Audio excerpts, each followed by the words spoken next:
Thank you, Rosa.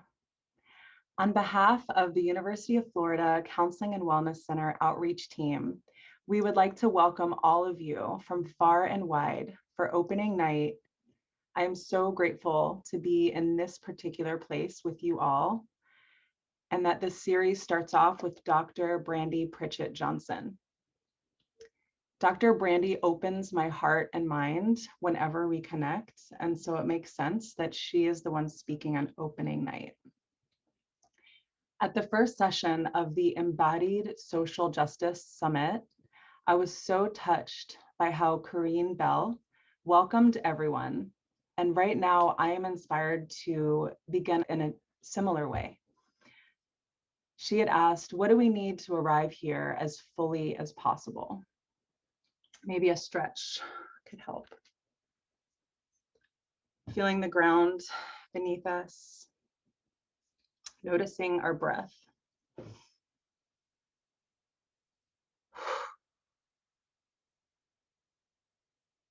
And feeling our heartbeats. We recognize that in the audience, we have all come from different positionalities and perspectives, and we have all had unique lived experiences and varying levels of consciousness on the topics that will be brought up. Our differences can sometimes inhibit our capacity to fully understand or empathize with one another. Despite any assumptions, judgments, and conditioning that might come up within us as we listen, we invite a stance of curiosity and humility. We encourage you to close other windows, put phones on silent, so we can be as present as possible to receive the gifts being offered this evening. Difficult emotions can emerge when discussing the sensitive and deeply painful topic of racial trauma. If you need to be pointed to any supportive resources, we refer you to the Google Doc that's being placed in the chat right now. To officially introduce Dr. Brandi Pritchett Johnson, now we have Dr. Rosa West, who is the director of the outreach team. Dr. West has been the backbone of this entire series, and without her, none of us would be here on this webinar right now. Thank you, Dr. Rosa West. Thank you, Emmy, and thank you everyone for joining us. I'm happy to be able to introduce Dr. Brandi Pritchett Johnson and share some words that she has given to us about her. So here goes. They asked me for a bio. I have one, a pretty good one. It's nice and long and fairly impressive, haha. I'm proud of my accomplishments and professional roles, but today the formal bio doesn't seem fitting. It doesn't feel aligned with the purpose of today. Today, you don't need to know all of my titles and my roles. Today, you need to know that Dr. Brandi is a self-proclaimed visionary. She is someone who daydreams often about all the possibilities. She believes this is one of her greatest superpowers. Most of everything she has envisioned has become reality. She was 16 years old. She was 16 years old when she started calling herself Dr. Brandi. She was 18 years old when she fantasized about running a program for teenagers. Now the 501c3 nonprofit Future for Teens. She was in her mid-20s when she imagined honoring her mother with the Diane Morgan Group, now a consulting firm and group practice located in Detroit, Michigan. Dr. Brandi fantasizes about the book she will write, the movies and documentaries she will create, the mini mansion she will someday live in, travels abroad, her now 6 and 8-year-old sons as adult men, and yes, even the conversation she's destined to have with former First Lady Michelle Obama. These fantasies are increasingly interrupted by American trauma triggers. Does all of my effort even matter? Do my students care? Is my husband safe? What if everything I teach my babies isn't enough to protect them? What if someone misrepresents, harms, or murders my babies? Dr. Brandi is a wife. Dr. Brandi is a mother. She loves her immediate and extended family. She loves her neighbors and her community. She loves her mentors and advisors. She loves her mentees, students, and her clients. Dr. Brandi is enraged that she must continue to defend her visions and her love.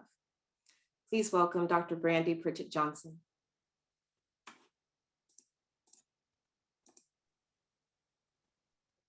I'm here, y'all. Took me a minute to find it. I am here. I am humbled. I am honored. I'm excited. I'm a little overwhelmed, slightly anxious. I want to invite all of you into my home. This past year has been traumatic and challenging for so many of us for a multitude of ways. But one thing that it's actually offered us is access to an intimacy that one could only imagine. You get to come to my crib and see my pillows that I just stitched up the other day because the stuff on the inside was coming out. You get to connect with my humanity tonight and not my title.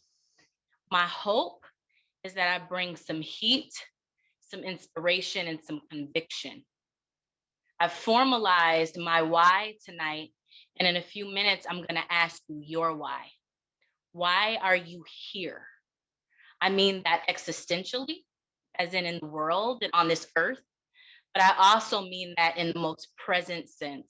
Why did you choose to spend your Tuesday night with me? I mean, I think I'm a good time. However, I also know that you've probably worked all day. So I want you to get clear about your why, and I'm going to share with you my why tonight.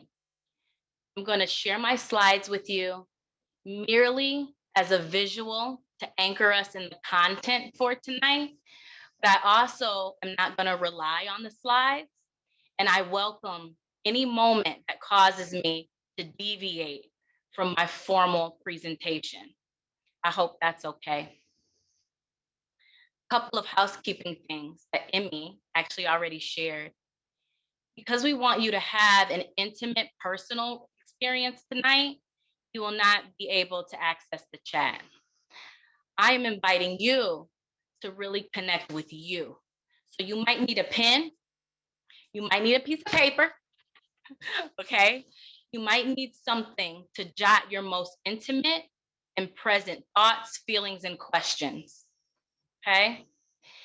I do invite you to use as often as and as frequently as feels useful to you, the question and answer box, which I will be referencing and referring to throughout the night. And also making sure we have time for at the end of this presentation. And with that said, let's get this party started. Okay, my why. Let me share my screen with you.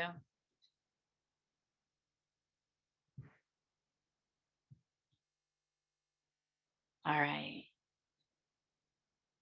I swear, Zoom, I can't move fast enough. Here we go. Okay. My why.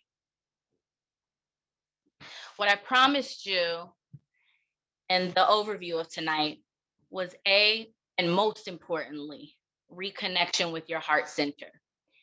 I'm assuming that all of you are highly intellectual. We're academics, for goodness sakes. We're clinicians, we're supervisors, we're professionals, we're highly trained. You can think well with great intricate detail. What I'm reminding you of tonight is to connect with your soul and with your heart center. Number two, I want to define and hopefully, call me greedy, operationalize what cultural responsibility truly is as a clinician, a supervisor, and or supervisee. And then my hope is to ignite resolve, something that inflames actionable steps for change, okay? No matter how big or how small. I'd like to start from my yesterday. There were many yesterdays that I could speak to, but the one I'd like to share today is May 25th, 2020. This date may ring true for many of you. This is the day that George Floyd was murdered. This is the day that a feeling that was quite unfamiliar to me settled in. I remember it like it was yesterday. My soul was tired. I am 37 years old. 37. There is no reason my soul should be tired. Apathy, the lack of interest, enthusiasm, or even concern set in.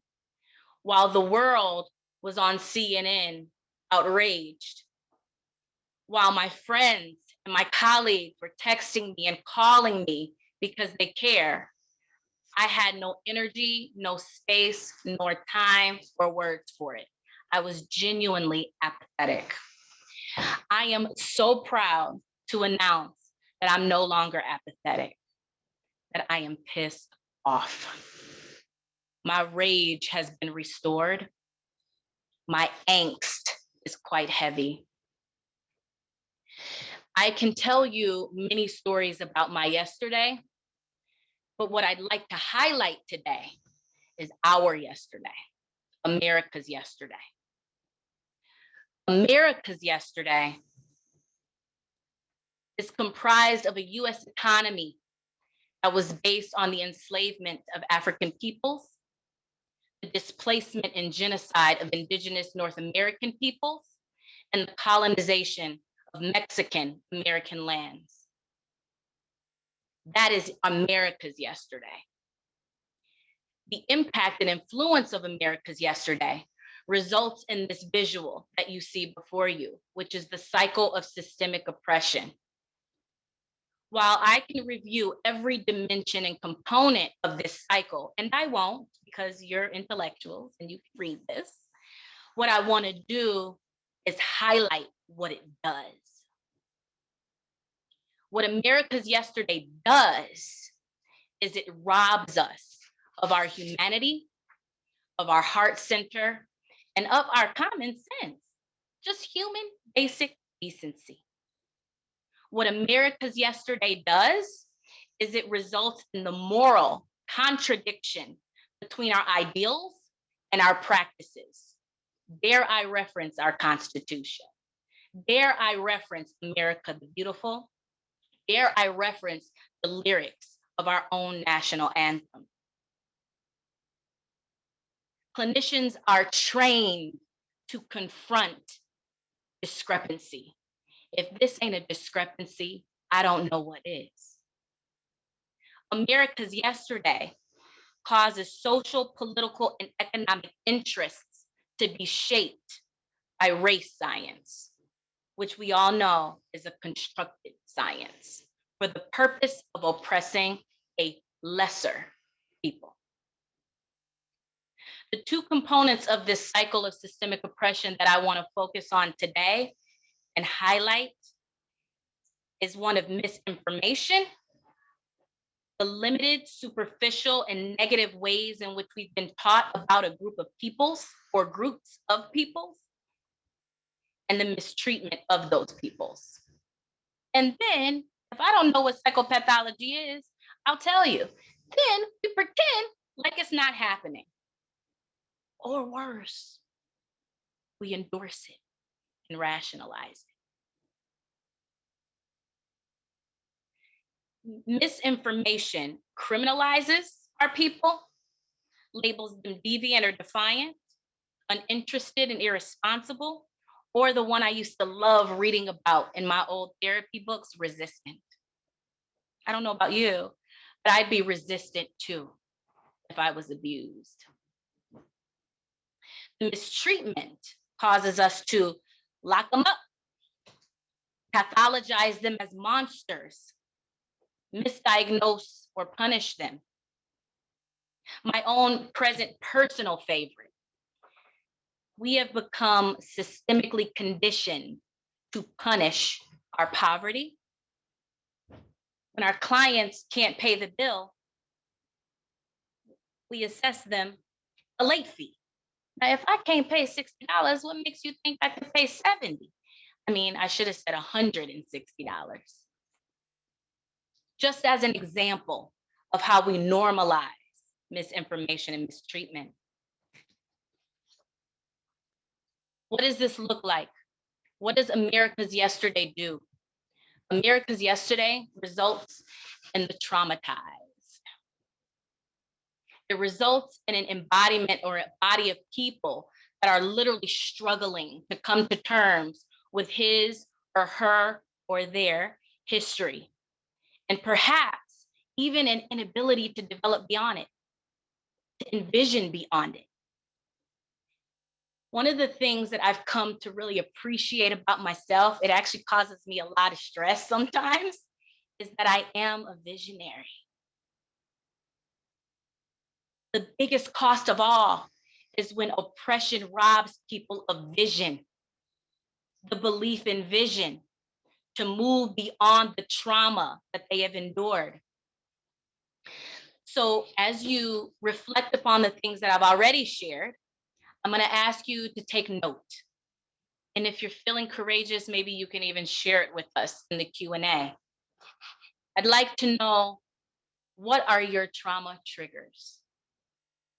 What are the things that remind you that you live in a world that perpetuates oppression, that harms you and your most oppressed identities, and that rewards you for your most privileged? I'll tell you a few of my trauma triggers. This is one of my favorites. You can borrow it if you need one. I don't see color. That is a classic favorite trauma trigger. I'll tell you another one. You have such good hair. Your hair is such good hair. You got that good grade of hair. The internalization of oppression causes us to harm each other.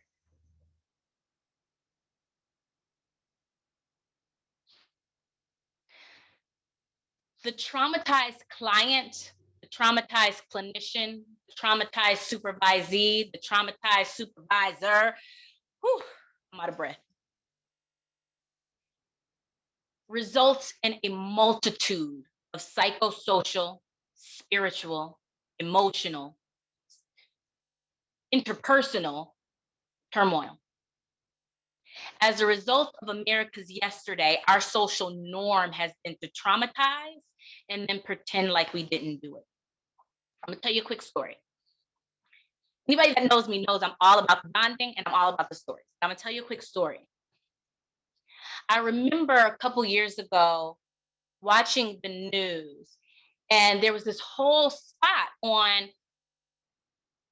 acknowledging burnout in the DSM-5. And it just blew my mind. It blew my mind that we wanted to, it blew my mind that we were pretending to advocate on behalf of something we were trying to eradicate that we actually created. I mean, we are plagued by trauma triggers resulting in the typical depression and anxiety that we talk about so often. These are some of the other things that the traumatized experience.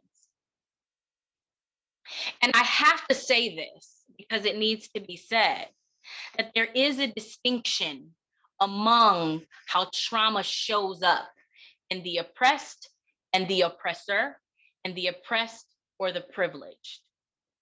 Now, don't get me wrong. Trauma does not discriminate in general. Big T trauma, little t trauma, we've talked about it.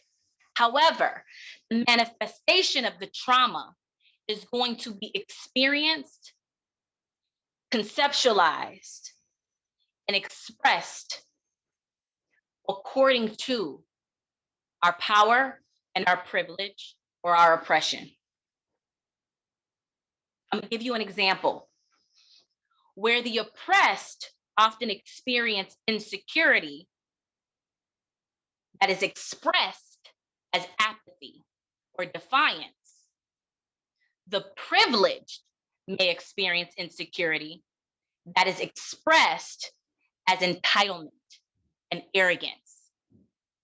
The difference is anchored in white supremacy. So I want to acknowledge two things because we have the capacity to hold it all. Don't be scared, okay? We can hold it all. The traumatized are unified by that feeling of insecurity.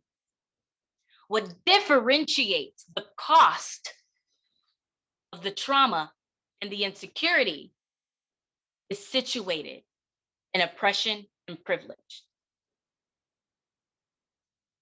I'm going to say it again to make sure it's clear. Where the oppressed often experience insecurity and express it as apathy or defiance, the privileged experience insecurity and often express it as entitlement and arrogance. I have news for you because I promised you something and I want to make sure our expectations are appropriate.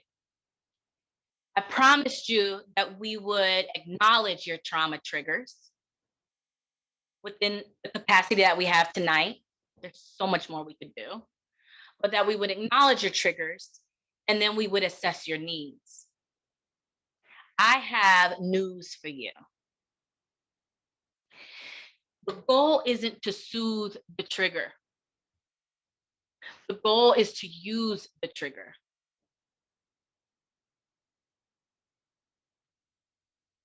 To use it.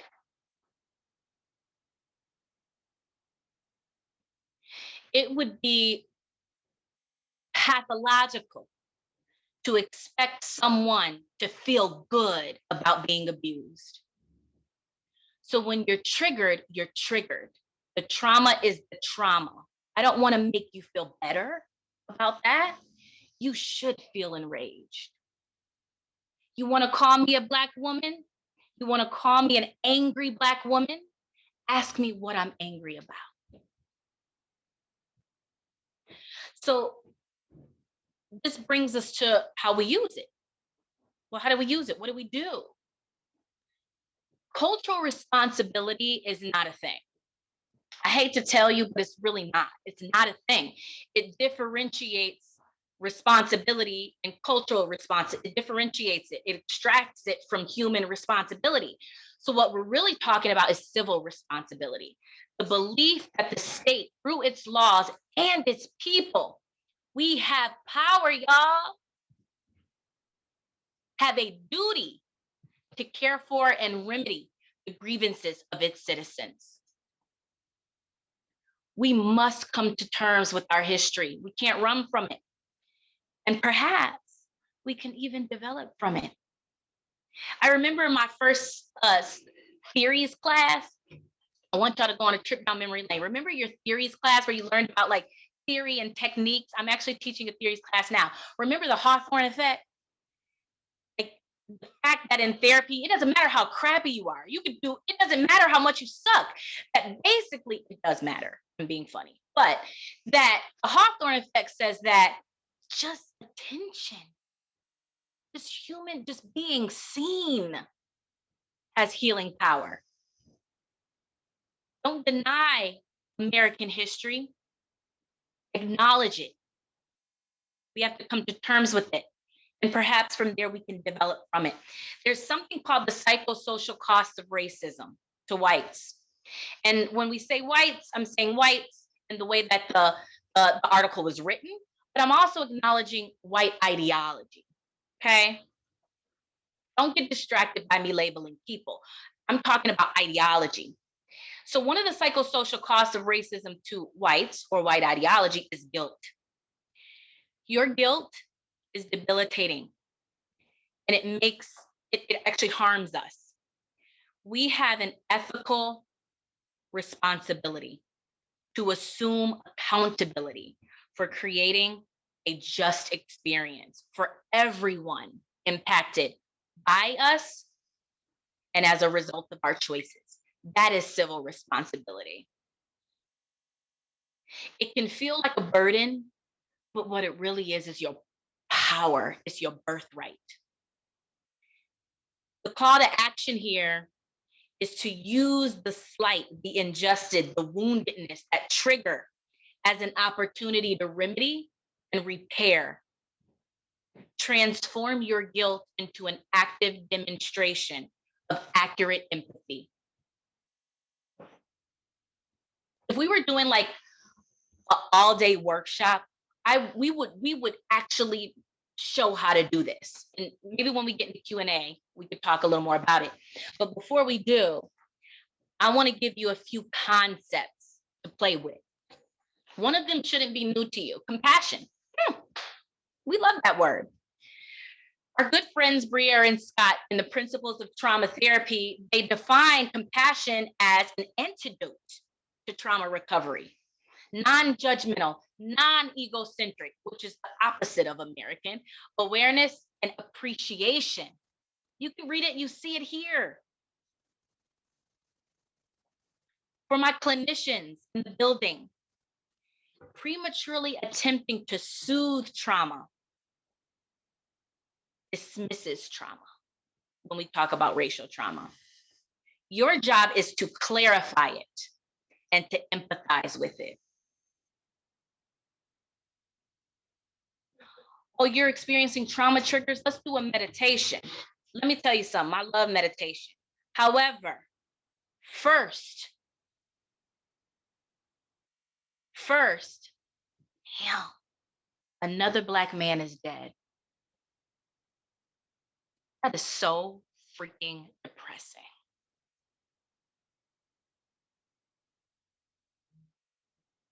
And then we can do the meditation. It is pathological to expect me to feel better about being harmed. I'm certainly hoping all of this is making sense. If we were in person, we would be having a conversation. I would be reading all of your facial expressions. But today, I'm just opening up our speaker series. And so I'm speaking to you. And I hope you can hear me. On the other side of your compassion is hope. Briere and Scott talked to us about hope as a remedy for trauma triggers and trauma. I've adapted this a little bit to be very nuanced because I'm sure you can imagine, as wonderful as the text is, it doesn't really talk about it from a culturally conscious perspective. So I'm going to do my best to do that for you. You have to acknowledge the racial and cultural trauma as what it is, as trauma.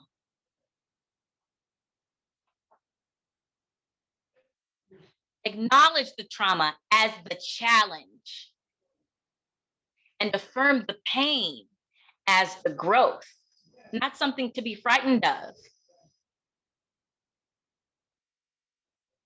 Do y'all remember the movie, one of my favorite movies? Oh my gosh, I could talk to y'all forever.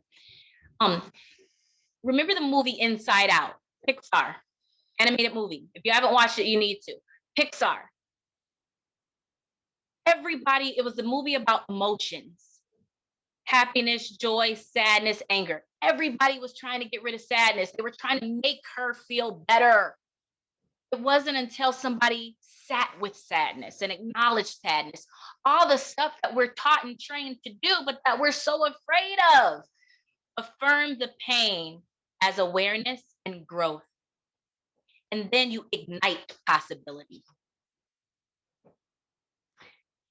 When you look at the DSM-5 or the DSM-5 and you look at PTSD and you look at all of the criteria around trauma, one of them is hopelessness. When it comes to racial trauma, why would I believe that it could be better when everywhere I turn? What blew my mind about George Floyd, I can't breathe, is that we literally, it was deja vu. Not only was I experiencing another Black man gone at the hands of police violence, but I've literally already chanted, I can't breathe. Like, I've already chanted that. Eerily familiar. I want to give you an example of this hope and how it works.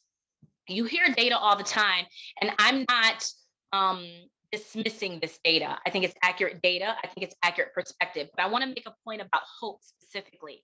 We hear all the time that poverty causes crime, right? Causes crime, distress, and pathology. That poverty causes crime. That's true, but it's more specific than that. Is this belief in the attainment of security and wealth as a result of persistent, consistent poverty. It's the belief that equitable treatment is not possible. So as clinicians, as supervisors, we have to be the corrective experience for our client. Be an honorable recipient of your power. That when let's go black and white, that when a Black person says, I'm so tired of racism, I'm so tired of being dismissed by white people, you be the one that says, I'm a white person and I do not want to dismiss you. If I do, you check me.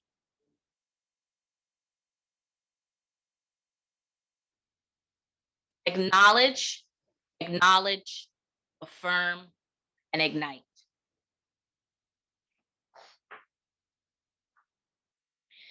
This is one of my favorites. I think you say it Shin. I think I'm pronouncing this correctly. I hope I am. In the text, Humble Inquiry, they talk about humble inquiry. As clinicians and supervisors, we're so good at those open-ended questions and closed-ended questions and paraphrases and stuff. So humble inquiry is really, really critical. Telling puts the other person in a subordinate position. Asking situates the other person as most powerful. What we ask, how we ask, when we ask, where we ask is so very important. Derived from a genuine attitude of interest and curiosity about the full history. Part of the problem that we have in America is your understanding of what Blackness is and brownness. That's a part of our problem, is we don't understand what it is. I'm going to tell you what it is, or a little bit of what it is. I shared a little bit about my yesterday. I referenced a little bit of America's yesterday. I'd like to introduce to some of you and reinforce for many of you a little bit about our yesterday. See, America has bamboozled you. Bamboozled. That's like my husband's favorite word. Bamboozlement. It has taught you and taught us that history is only the experience of other people. And by other, I mean white. I mean, white isn't even a thing. What about Polish and Irish? I won't go on a tangent. And as a result of that, educators will miseducate our children. Remember the cycle of oppression? Remember that? Remember how at the crux of it, the core part of it is misinformation? So if you don't teach me that I am a descendant of Egyptian royalty, otherwise known as ancient Kemet, and that emerging scientific evidence shows that my native people are not always last, and we're not always inferior. We are strong, we are powerful, and we have been here always. The Sankofa bird here is to remind us that we must continue to move forward in remembrance of our past. If all you remember is America's yesterday of slavery, then you will forever pity me. And I am not to be pitied. Your clients are not to be pitied for being poor and being Black and having poor schools. They're not to be pitied. They're to be acknowledged. But when you know what we come from, okay, Nas, he's a rapper, right? Super dope. Super dope. I think he's dope. He had a song that I often bring up. And the song, I'm not going to play it for you today because we're getting close on time. But he says, they call us NIGGER. We are much more, but still they choose to ignore the obvious. Man, this history don't acknowledge us. We were scholars long before colleges. They say we are niggers, but we are much more. And still you choose to ignore the obvious. Man, this history don't acknowledge us. We were scholars far before colleges. And then the whammy is that then what you teach me has nothing to do with me. I felt convicted because I'm learning too. And I recognize that the curriculum that I'm teaching does a disservice to my Arabic and Iranian brothers and sisters. So my challenge is to eradicate that this summer and change my curriculum. I'm not immune to this. I'm also a descendant of this as a Black woman.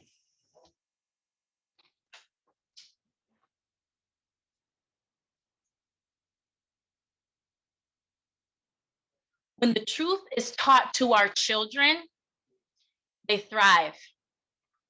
I want to show you a young lady that you might be familiar with. Actually, no, shut Better? up. No. Can you shut your mouth for a minute? No. Because I actually work in the ghetto. I see the people. Do you know why I they're in that physically go and I position? see these people. Do you understand the systematic They and get all historical kinds reason of for why they're in chances that and position? They don't care. All they want to do is be ghetto. No. Yes, there's No. some that don't, and there's good people. And then No. most of them just want to suck off the system or do something bad like drugs or gangs. And that's all they They care have about. been oppressed. They have It not been doesn't given matter. the They same get the opportunities chances. you have Yes, had. they do, and there's plenty of Black people. No, they There's don't, plenty Dad. There's plenty of And you not minorities. recognizing that as an issue is the reason why it's still continuing today. I see them all over. There's all kinds of successful. What did you hear? She said, do you know why they are in that position? What did you hear? I'll tell you what I heard. I heard compassion. I heard civil responsibility. I heard accountability. I heard critical consciousness. I heard humility. I heard tenacity. When the truth is taught to our children, they thrive. People that are.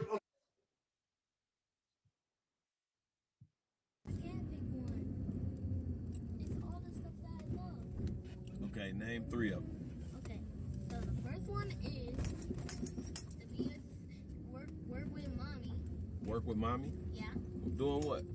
like doing future for things, Wednesday, What else?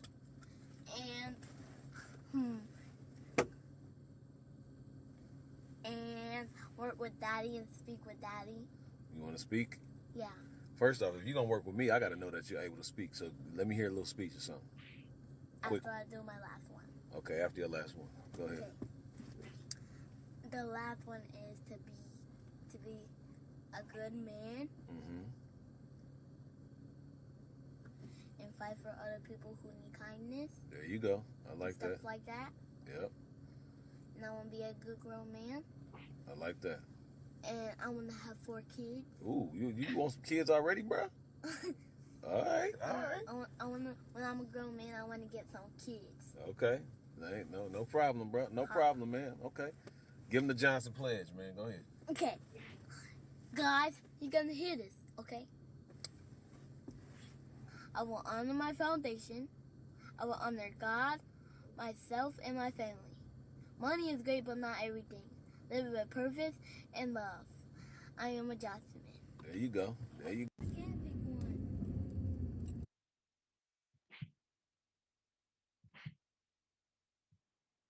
I want to stop sharing my screen just for a moment. What did you hear? I heard 2 young people, a young white woman, probably no more than 14, 15, confronting injustice within our own family as a result of her own critical consciousness. What did you hear in my son? That was my 8-year-old son, Joe. I heard work ethic. I heard focus. I heard character. I heard it little young humanitarian. I heard love for his family. And then I heard a father encourage his son. I heard a Black father encourage his son. The misinformation of oppression would lead you to believe that that doesn't exist. And yet we know that it does.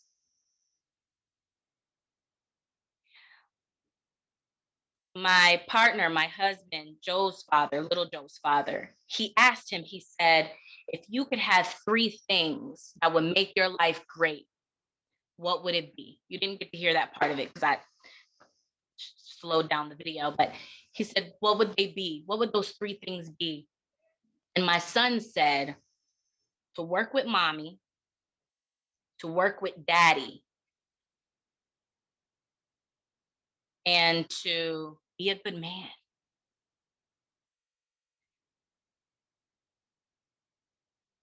Why would anybody want to kill him? Like, why?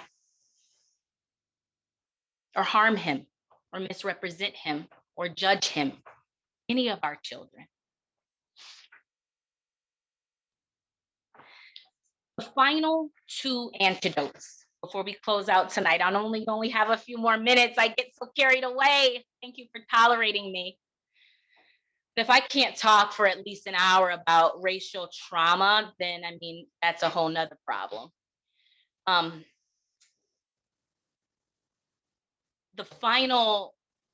of the final antidotes, as so beautifully expressed by the great Bell Hooks in her book, All About Love, is love. Is love. One of the things that we can do as activists is start at home. My son said he wanted to work with me, and so he can work with me. Are you ready, honey? Yeah. What do you want to do for the people tonight? You ready? Yeah. You wrote something for them. Yeah. Will you share it with them? Okay, go ahead. Okay.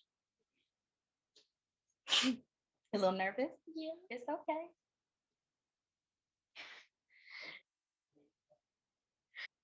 Okay. Ah.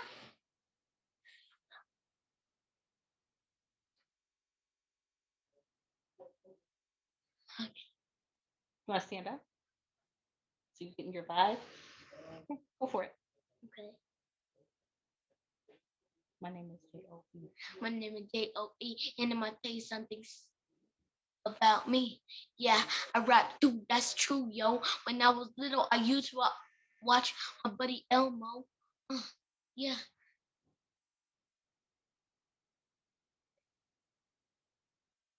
Where's your sheet? I see. Go for your sheet. You got a little stage fright. Patience and love. And as we wait on Joey, I'll share our final slide for the night.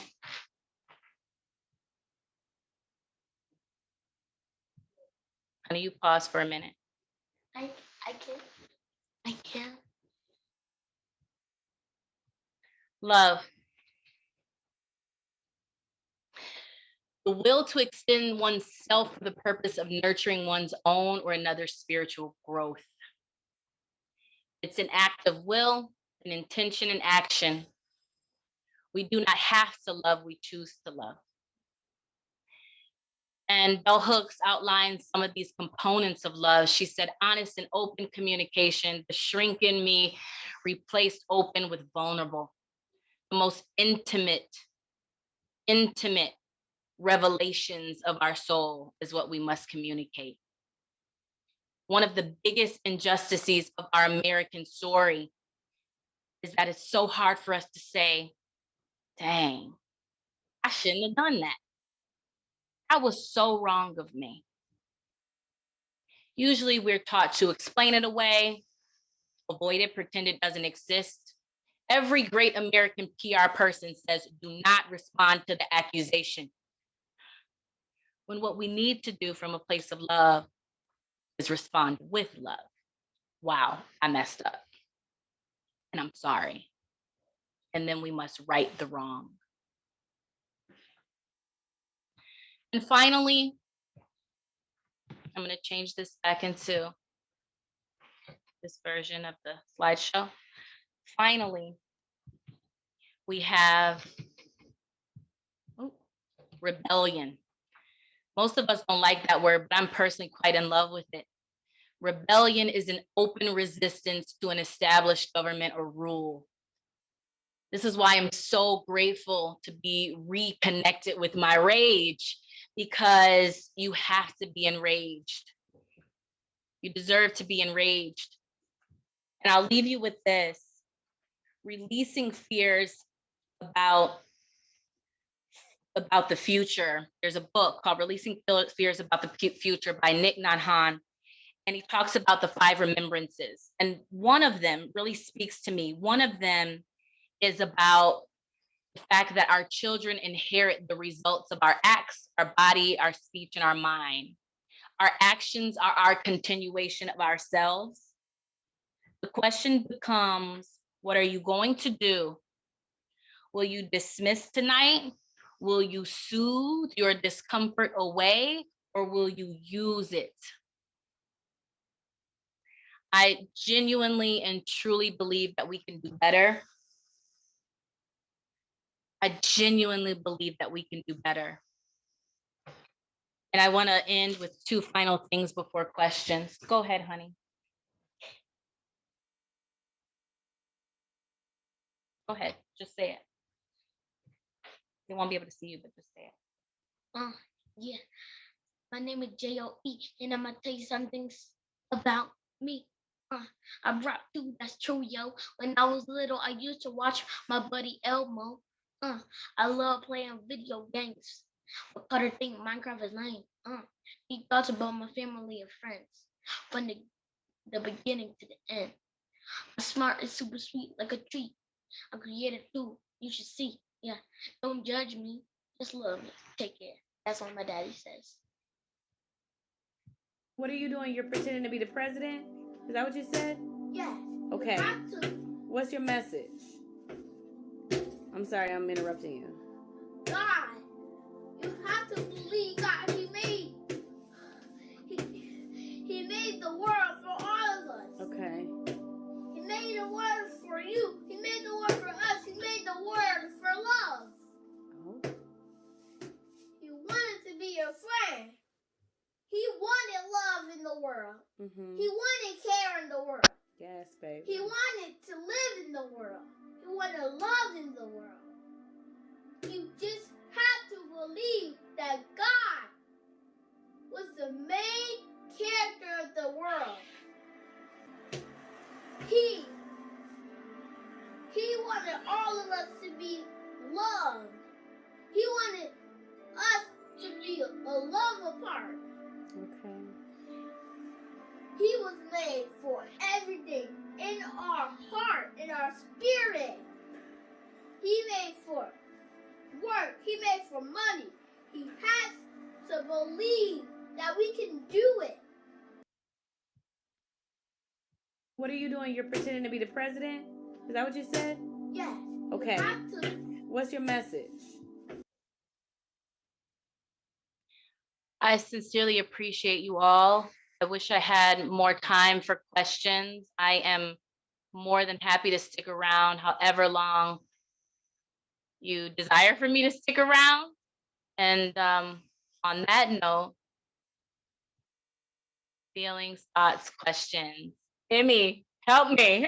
If you click on the Q&A at the bottom of the screen, you can see, but somebody said, when you had asked earlier about what trauma triggers, somebody said, people won't look me in the eye, nor my family. And it hurts because we're used to it. It hurts, but we are used to it. Yeah. Doesn't that break your heart to not be seen? It just breaks my heart to not be seen. Thank you for sharing that, allowing us to share that so people can hear the impacts of the oppression. It hurts to not be seen and to not be acknowledged. I so appreciate you for sharing that. Somebody wants my slides. I'm happy to share those as well. And I don't know what this was in reference to, but I got an OMG. Yes, I think I'm saying that right. Thank you for that encouragement. And someone says, thanks for allowing him to share, my baby, I'm assuming. Wonderful. Any other questions or comments? Yes, people telling me that I'm inarticulate and intelligent is a trauma trigger. I bet it is, because to express that in this culture is connected to the misinformation of our culture that you would expect me not to be. Right? Don't you just wish we were together so we can like have a big old group hug? But you know, Corona. Thank you all so much for your time tonight. Emmy, is there anything more you need from me? You have given more than I could have ever imagined that you would give tonight. It's been really profound. Getting a lot of gratitude. Thank you so much for your vulnerability. Oh. Thank you. My son is sweet. Joseph said, do y'all need to see him again? Oh my goodness. They cry with us, yet the actions when it comes to community organizing, connecting with their own people to challenge whiteness is scarce and why. I really want to read this really quick and we'll wrap up in literally 2 minutes. Is one of our attendees has offered this. White people have not organized to dismantle whiteness. It dehumanizes them too. They cry with us, yet the actions when it comes to community organizing, connecting with their own people to change whiteness is scarce. Why? There's an era. I think that there are different eras around multiculturalism and cultural conscientiousness and cultural competence. And one of the eras was around eradicating the whole colorblind piece, right? And the multicultural era was actually more of like this celebration of difference, okay? Not problematic, but not complete. It doesn't, and now we're in an era that acknowledges justice and social justice, equity and access as political structures and not just interpersonal things, not just a superficial interpersonal experience, right? I think, I'm not all knowing, but I think one of the costs of the way that we have been taught about multiculturalism and privilege is one that unfortunately fixates too much on the oppressed. And what I mean by that is that, so I'll give you an example. I think I can give this example. I just went through doctoral applications for admission into Wayne State University's doctoral program. And in this day and age, we are seeing applications and candidates that can speak very well. We know the language, we know the lingo, we know how to sound culturally conscientious, we know how to sound it, we know how to make it sound good. So we had a candidate, a white candidate that spoke very well. She was very well read. Everything was like just almost perfect in the sense of all the words, all the definitions, all the language, and even a genuine passion for helping minority and urban communities. Okay, trauma trigger. But minority and urban communities, I gotta help them. They need my help.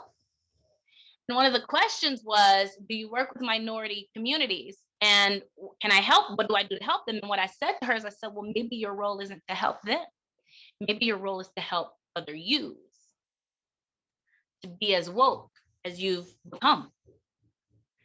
So I think the why is really just a displacement of our efforts a little bit. I don't know if that's the best answer, but that's what came up for me. Someone says, thank you for vulnerability. Another question is, hard to read at the same time. Best balance self-care and also help at times. Oh goodness, we need a whole nother conversation for this. You can really just Google, sounds so vain, just Google me. Just Google Brandi Pritchett Johnson. You can go to the DianeMorganGroup.com. You can email me at Dr. Brandi, BRANDI at wayne.edu, WAYNE.edu.